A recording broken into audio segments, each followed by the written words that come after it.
Alright, today we're going to disassemble and clean the slide on a Kel-Tec PF9.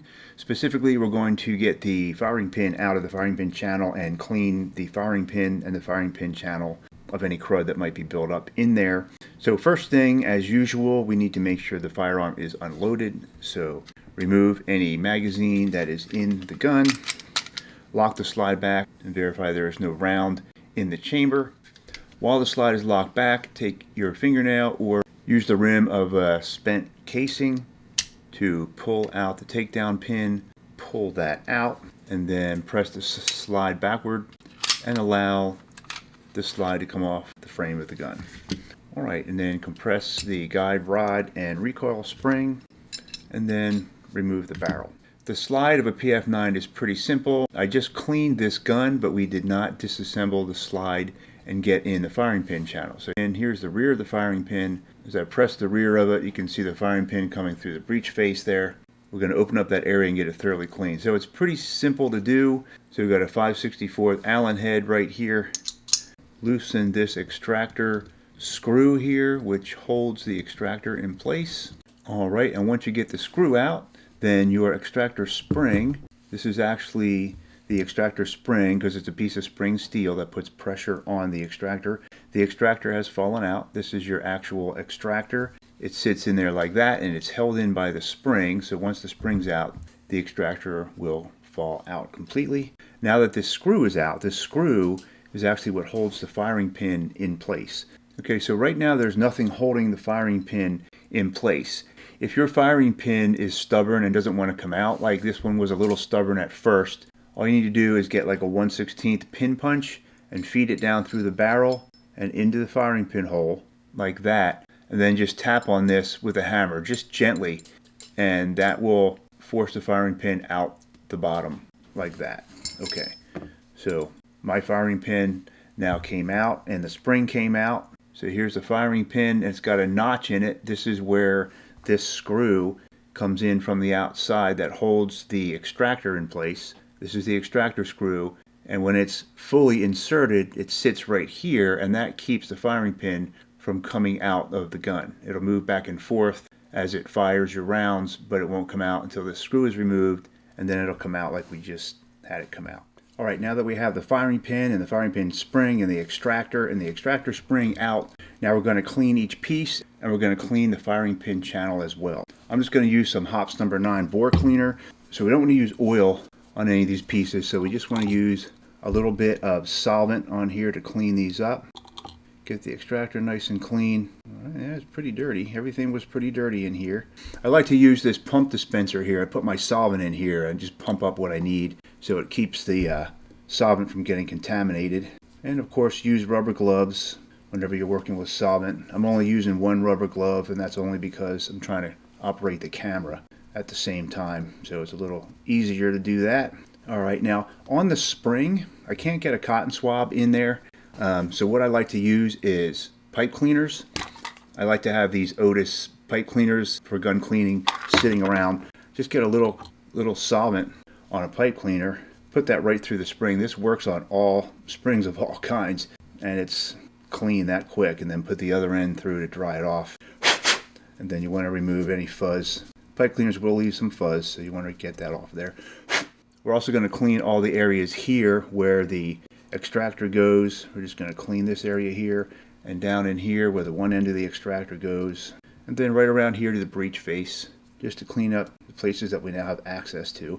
Alright, the next thing we want to clean is the firing pin channel, which is pretty narrow, and my cotton swabs are not going to fit in there. So again, pipe cleaner, a little bit of solvent on a pipe cleaner. Right, and that'll actually go right in there and right out the firing pin hole. So you can't beat a pipe cleaner for getting that all cleaned up. And then put the dry end through there to kind of dry everything up and get that solvent out of there.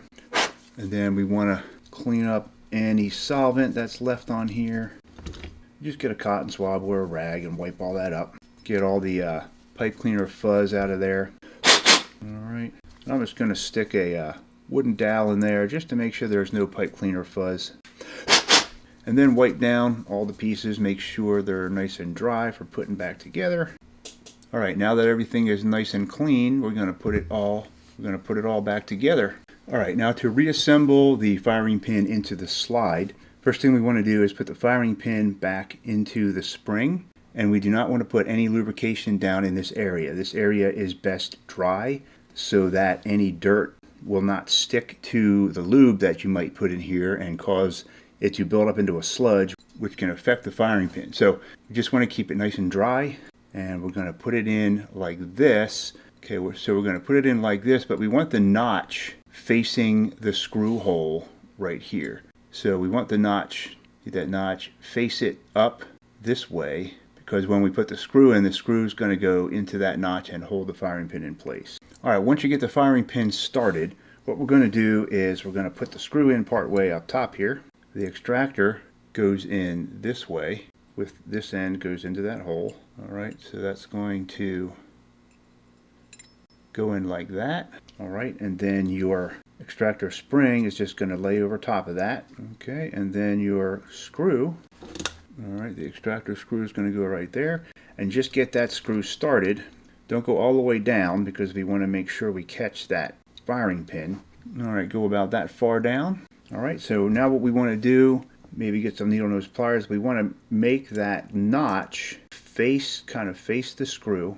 All right, so it's going to be kind of like that. And then now we want to push the firing pin straight in. If it doesn't want to go in, stand the slide up on the table, put a pin punch there, and just a light tap with the hammer, and it'll just go right in. It barely took any tap at all for it to go in. Once it gets to that point, slowly turn the screw. Don't tighten it too tight yet. Just snug it up like that, and then we want to make sure the firing pin is working. All right, so just press on it, make sure it comes out the other side. It is, and the spring is pushing it back. And make sure when you let go of it, it doesn't come flying out. All right, looks like we've got it correct. So now you can snug this up pretty good. If you have a problem with this loosening up, just take it out and put some blue Loctite on that to keep that from coming out when you're shooting. But if you have it snugged up pretty good, don't snug it up too much because you don't want to strip that screw. All right, and one last time, we're just going to test to make sure our firing pin pokes through when we push on it. All right, now that your firing pin is put back into the slide, we can reassemble everything. Put the barrel in there, put in your recoil spring and guide rod. Put the slide back on the frame. With a PF9, when you get to this point, you need to press down on the barrel just a little bit in order to go the rest of the way back. If you don't press down on the barrel won't come out the front, and then it won't be properly installed. And then you want to line up the barrel in this hole. You don't want to see any silver in there. Either way, you want to go between those two pieces of silver. Take the assembly pin this way and put it in that orientation, and just press it straight in there. It looks like the barrel got in the way a little bit. Just might have to move the barrel slightly to get that to go in. And once you get it in, it should look like that. You want to push it firmly until it snaps. And you hear that snap, and now it's in. Now you can release your slide, test it, make sure everything feels right. Then you're going to want to do a function and safety check. I'll put a link up here in the corner and in the description. You want to run that check to make sure everything is working properly with your KelTec PF9. All right, if you found this video helpful, please hit like below. Please check out the description below for all the supplies we used in this video. Thanks for watching, and see you in the next video.